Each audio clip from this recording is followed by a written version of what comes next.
Hello and welcome to the Shiny Bees podcast, a podcast for those who like their knitting, comedy and yarn in equally large measures. I'm your host Joan Milmine and this is episode 66, The Diamond Fibre. I feel a need to laugh again with you, if that's alright. I need a drink, I need a friend. Hello everybody and welcome into the show. Today is Tuesday the 13th of October. How are you all? I hope you've all been well since last time I spoke to you about 6 or 7 days ago. Welcome to any returning listeners that are coming back to the podcast again. Lovely to have you with me as always. And if you're a new listener, a hearty welcome. Come in, sit down, get yourself a cup of tea and some Battenberg. Other cakes are available. And grab your knitting and let's crack on with a bit of knitting chatter. I have a few things for you today, a couple of returning segments that we've not had for a little while and some information about mohair. I'm a bit into mohair. I've mentioned it a few times before. I quite like it. It's a very maligned fibre. A lot of people don't like it and have hideous memories of sort of 1980s, 1990s horrible itchy scratchy mohair jumpers and such like, and I wanted to do a bit of chatter about that and dispel a few myths.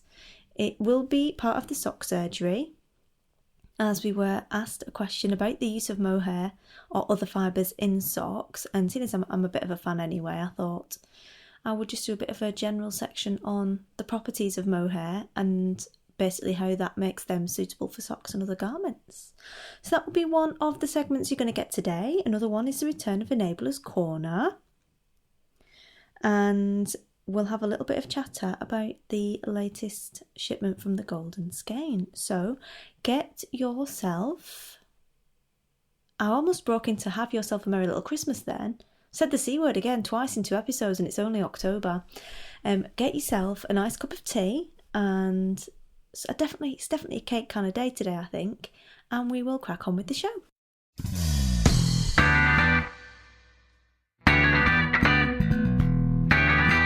So first up we have the triumphant return of the Enabler's Corner. We do like a bit of enabling on the podcast, and I like to mix it up a little bit and give you different things, yarn clubs, patterns, events, things that are nothing even to do with knitting. And this week, what completely caught my eye and shoved basically what was the Enabler's Corner into the long grass was a new collection that has just been released by Amanda B. Collins. Now, you will probably know Amanda as Owlprint Panda, and she's been doing quite a lot more designing recently, and one that you will definitely have seen around if you like your indie patterns is the Talavera, which was published in Pom Pom Quarterly in the summer 2015 edition, and basically it was a green lace sort of top, sleeveless top with a kind of slightly cold neck at the front that was really popular. I think she was on the cover, but I've seen the picture around a lot.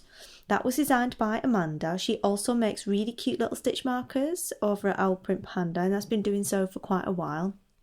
And she does have quite a big back catalogue of patterns really, and this is a collection that she's put together called As Autumn Falls. Now, it's a 4-piece collection and you can get the patterns individually or you can get them as an ebook, which comes in at £9.60. All of the patterns are knitted in Malabrigo yarns, various weights and base makeups. Now, what caught my eye from this floating around on Twitter was the Bale cardigan. I think it's pronounced Bale. It's Baile. And this was a beautiful, really rich orange, warm, kind of autumnal orange leaved colour, lace panelled long sleeve cardigan. And this is knit from the bottom up with set-in sleeves. It goes, following another conversation on Twitter this week, from size 30-inch chest to size 60-inch chest. So really something for everyone there, and catering for those of us who are a little bit more bibblicious, as Emily from Tin Can Knits would say. Those of us who are a little bit more gifted in the chest department, you are catered for within this pattern size, which is really good. And frankly, what everyone should be doing if they're producing knitting patterns. We're not in the 1950s anymore. Also, there is Emma, E-M-M-E-R, which is a semi-circular textured lace shawl knitted in a really pretty sort of brown variegated-y, not wildly variegated, but brown tonal variegated yarn. There is Bulgur Wheat, which is a hat. There are 2 hats in this collection, and Bulgur Wheat is the first of them. And that is knit with a repeating pattern of slip stitches and little garter areas, and it looks like wheat sheaves going up the hat. It's really cool, quite pretty. And then there's Slip Thatch, which is a beautiful, intricate looking cabled and textured hat. So really nice pattern collection. I really liked it. I like how it's all themed around autumn. I love the cardigan. The cardigan's really pretty, and you know, Malabrigo yarns are reasonably easy to get hold of, which is always good, and they should be fairly easy because they're not a particularly exotic bases. It'd be quite easy to substitute if you wanted to use something else instead. So that is As Autumn Falls collection by Amanda B. Collins. You can find that on Ravelry, and I will link to that in the show notes.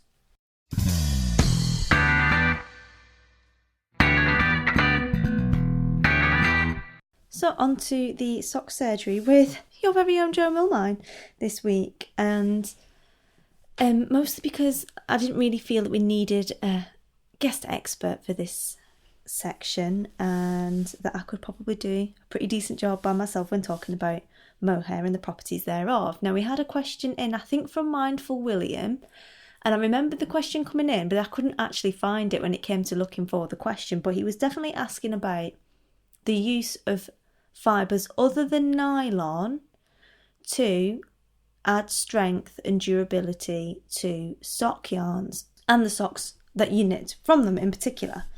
Now, I will immediately point you in the direction of an article written by Clare. It was done for Wovember last year, and it's called Pure Wool for Socks. I'll put a link in the show notes, but she basically interviewed Sue Blacker for that article, and is discussing basically how you can use different types and spins of wool and different breeds of wool that will, because of the properties each individual breed has, will add strength to a sock without necessarily needing to use nylon if you would like to avoid it.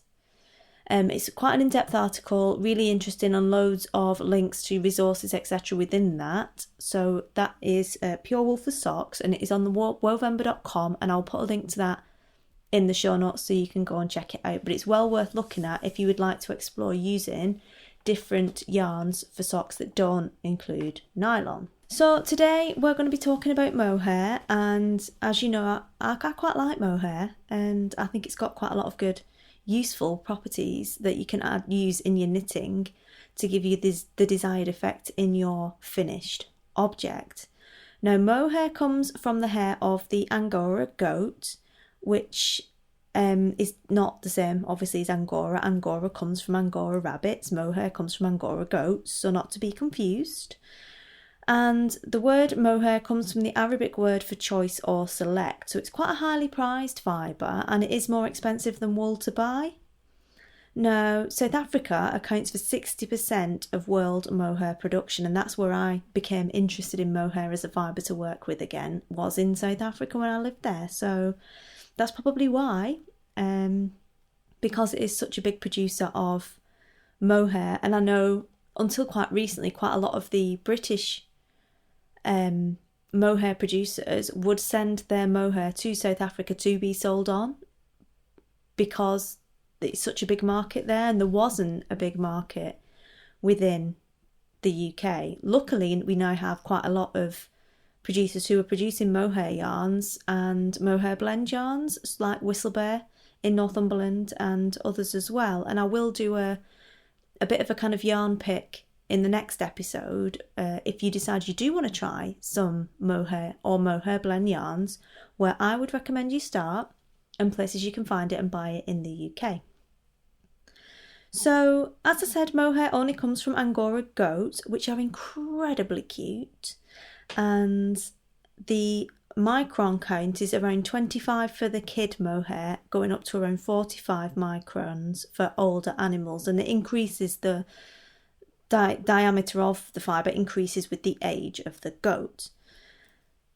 But so what? What's so good about mohair that means we're going to want to use it in our projects?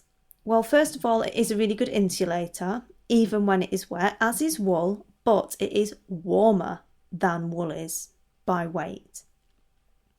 It's lighter in weight than wool is, which means it's really good for if you're making sort of trekking garments or performance garments that you're going to want to use, or you're going to be travelling.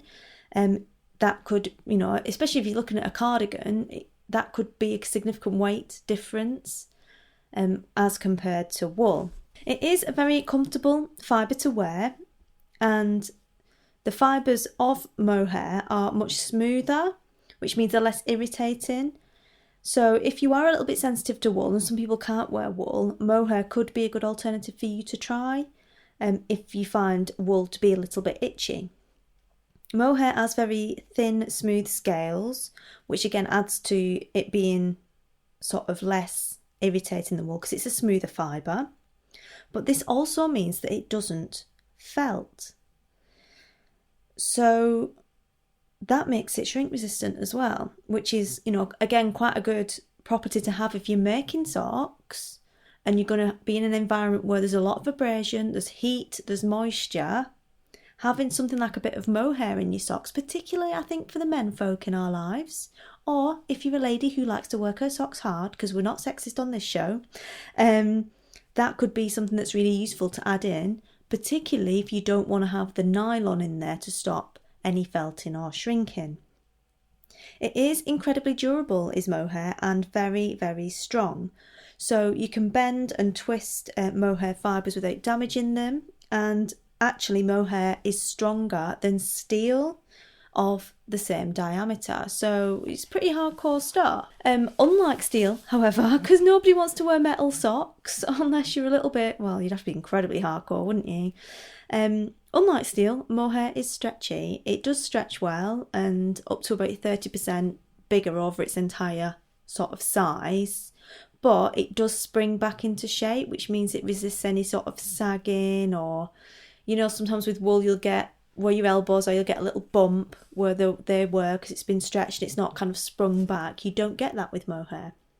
So again, useful for socks where it is going to be quite a tight fit, and they need to be quite a tight fit. If you're moving around in them and stretching them a little bit, they will spring back. You won't end up with like baggy heels and baggy legs necessarily, which you might do maybe with wool. It is non-flammable. Wool is non-flammable as well. Mohair is non-flammable, and it just sort of beads up under flame, and the minute you take the flame away, it goes out. And that is why it was originally used for children's teddy bears, because it's more hypoallergenic than wool. And you can still get teddy bears made out of mohair today. They're considerably more expensive than your man-made fibres, but I know you definitely can get them. I think Merrythought is your best place to get them in the UK. They still make them by hand, the teddy bears. They're expensive. They're about £100 a piece. I bought one for each of the children, the bear for their year that they were born. I bought one of those, and that's a mohair bear for each year that they were born, as their first kind of Christmas present, if you will. They're beautiful. They're all completely hand-stitched in Ironbridge in Shropshire. They are really lovely heirloom pieces, but they're not the cheapest teddy bears on the planet. And frankly, I appreciate a hand-stitched teddy bear. I think £100's pretty cheap for something that's been made in this country from quality materials, and is so beautiful, really. Teddy bears aside, and because this is about mohair for socks, mohair is really lustrous and shiny, and that is again because it's a smooth fibre and has quite large scales. The light reflects really well from it, which I quite like because it can add that kind of bit of silky shimmer and add a bit of glam, slight glam, not quite as glamorous as silk, but it does add that effect whilst adding the strength. Now you do get quite a bit of strength from silk, but generally silk is blended with stuff like merino, which is lovely, but not necessarily the hardest wearing fibre in the world. So not always what you're going to be wanting to wear on your feet if you're going trekking, or if you're wearing socks for more hardcore things than just sitting around looking beautiful on your chaise longue. And that's an admirable pastime as well, especially if you're knitting. Sometimes you just want something that's a little bit more strong yet shiny, because we love a bit of shiny. So lustrous, shiny, non-flammable, really strong, stretches and bounces back, durable, warm, lightweight. What else could we possibly want for a fibre to make socks with? It dyes really well. It takes and holds dye extremely well. It resists fading, and it doesn't matter how much you wear it and how long you have it, the dye just sticks to this fibre, which means we can have our beautiful eye-watering coloured socks that a lot of us love to make, and it's not going to fade, because that is a big problem, especially with hand-dyed, is quite often, especially with the socks, you will get quite a bit of fading. You don't get that with mohair because it holds onto the dye beautifully. So if you want to keep those really vivid colours, maybe step away a little bit from your super soft, lovely merinos and step towards something that's got a bit more mohair in it, because you're going to get that strength. It's going to be brilliant for wicking. It's not going to stretch. It's going to keep beautiful colours, and it's going to be really strong and really durable. And they're all really great properties for socks, whether you're a lady or whether you're a gentleman. So that is a bit of a rundown of the properties of mohair and why I think they're going to be useful for socks, sock knitting. Obviously, thinking about that, you can apply a lot of these desirable characteristics to other projects that maybe you're going to want to knit. Things in particular would be stuff like mitts, where there is, again, quite a lot of abrasion generally, a lot of pulling on and off, and they get treated a lot more roughly than something like a beautiful shawl or maybe even a hat. So think about that when you're choosing your projects, and think about whether mohair can offer you some of the properties that you would like in your finished knits. If you have any questions on mohair, can't promise to know everything about them, but I know a lot of people who know a lot of stuff about mohair. Send them in, shinybeesinfo@gmail.com, and I will do my best to answer them. As I said, there will be a bit more about the diamond fibre in the next episode, where I'll pick a few yarns that maybe you might like to check out. On to the next segment.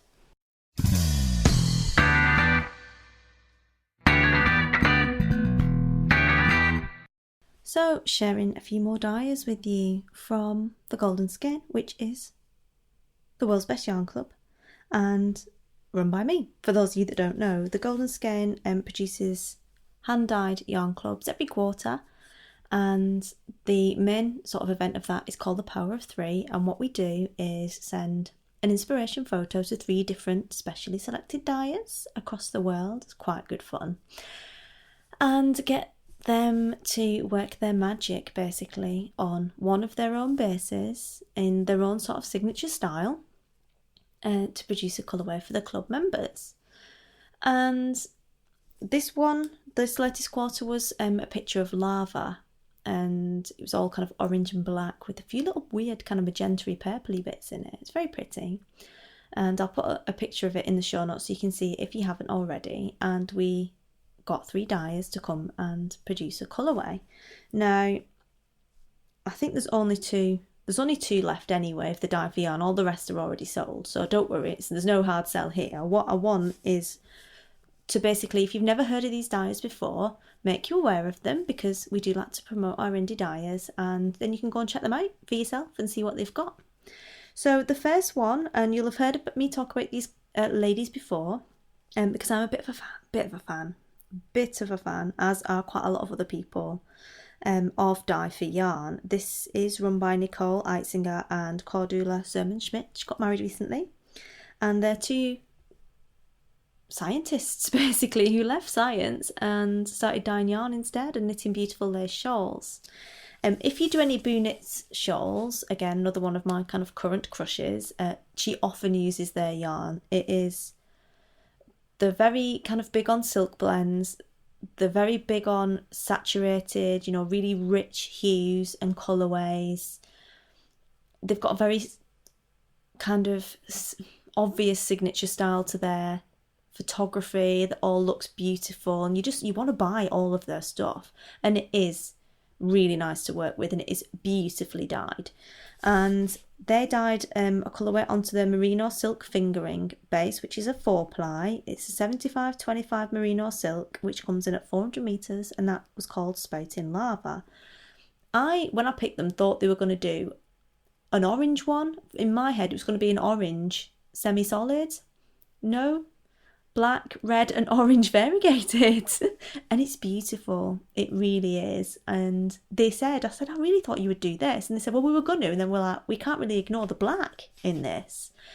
And their logo is a kind of crossed sword and skull. So there obviously are some kind of quite gothic nuances to their brand anyway. And it is lovely. It's beautiful. And you can find more about them at www.DyeForYarn.com. They do a range of silk blend yarns. They do a range of other blend, wool blend and other fibre blend yarns, which they sell through Etsy at the moment. So you can find the links to all of their shops on there.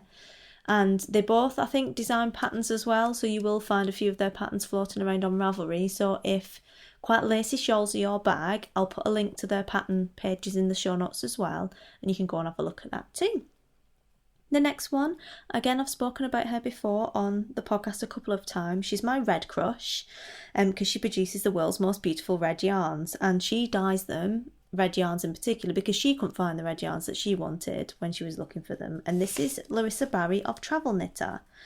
Again, she does a lot of beautiful, really rich, saturated colourways, not just red, although I do recommend her if you're looking for a red yarn. She does a lot of other colourways that are very kind of opulent looking, if you will, and some really nice, luxurious bases.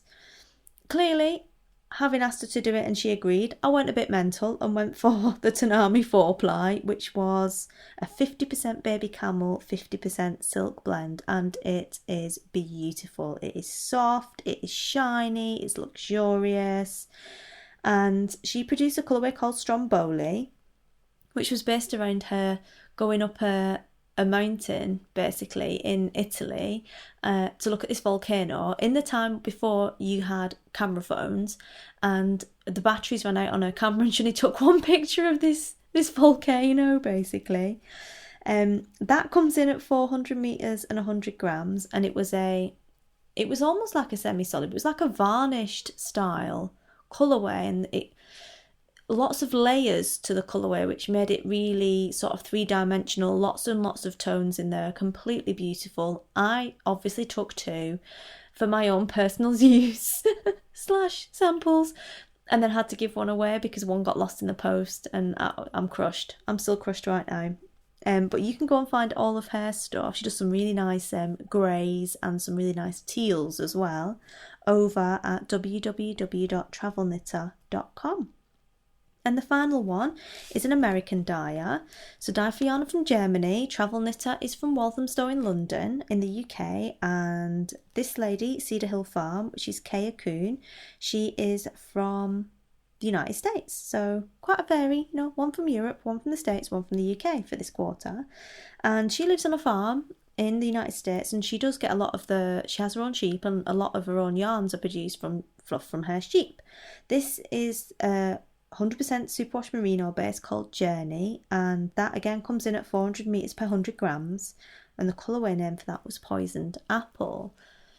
And she told the story about how she'd been inspired by Disney villains, basically, from the colourway and the fire and the sort of whole feel that you get from the picture. She'd taken it off kind of in a tangent and been inspired by the baddie, basically, in Snow White, the witch. So, or the evil queen.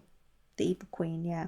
So you can find her over at www.cedarhillyarns.com. I will put pictures and links in the show notes to all of these, so you can go find them there if you want to get directly to them and you can't, if you can't find them for whatever reason. And also I'll put some pictures there as well. If you want to come join in with the fun over at the Golden Skein, you don't have to be a member to join in the craze. You can come join in on Ravelry, and we do all sorts of things. We have swaps. In fact, it's going to be a Christmas swap soon. That was quite good fun last year. And we do knit-alongs. We do little days out. Going to do a day out in December. You don't have to be a member. You just need to be committed to the act of freeing skeins from stash, basically. You have to love knitting what you've got. And it doesn't matter what you've got. It doesn't have to be dead fancy. You just want to knit it and get it out there. And that's the only qualifying criteria. So that should be pretty much everyone listening, I would say. If you fancy it, there are a couple of DyeForYarns left, or there were when I recorded this, might not be now. But next year is already open, and the winter quarter for this year that goes out in December is open. So you can find out everything you need to know about the actual yarn at www.thegoldenskein.com. And if you want to come join the Ravelry group, you can find that as the Golden Skein on Ravelry. I'll put links into the show notes. But as I say, no hard sell at all, just making you aware of some new dyers that you can go and check out yourself. Because a lot of people like to pick their own yarns, and all three of them are really, really good quality dyers and produce some beautiful things. So check them out as well in the show notes.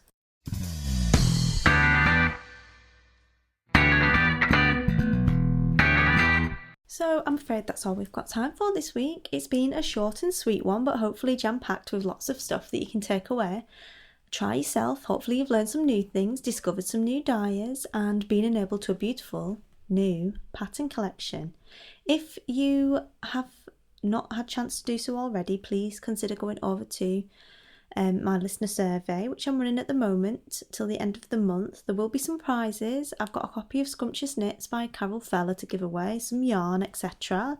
Other bits and pieces will be added as the month goes on, and it's just basically to find out what you guys like about the podcast, what you don't, what you would like more of. I have no idea really. I know you like it, but I don't know exactly what other things I can give you that you want. So please come over and let me know. And thank you for everyone who's already done that. I've had some really cool answers, some really honest answers as well, which is good. Don't just blow smoke up my bum. It's lovely, but I really need to know what is and isn't working so that I can act on it, basically. Constructive. You know, don't diss me for being northern. I'll be northern forever. I'll be sarcastic forever as well. But things that I can do something about would be really helpful. And also, as I mentioned last time, I do have a mailing list now. So those of you that signed up, thank you. And if you'd like to join in with the mailing list, I do already have some comedy dogs in knitwear, amongst other things to send out. And you can do so via the link in the show notes as well. So all that remains for me to say to you guys is I hope you all have a lovely week. Happy crafting. Get your knit on. Get your knit on, get your knit on, get your knit on. That was for you, Knitsonic. And I will speak to you all again soon. Bye.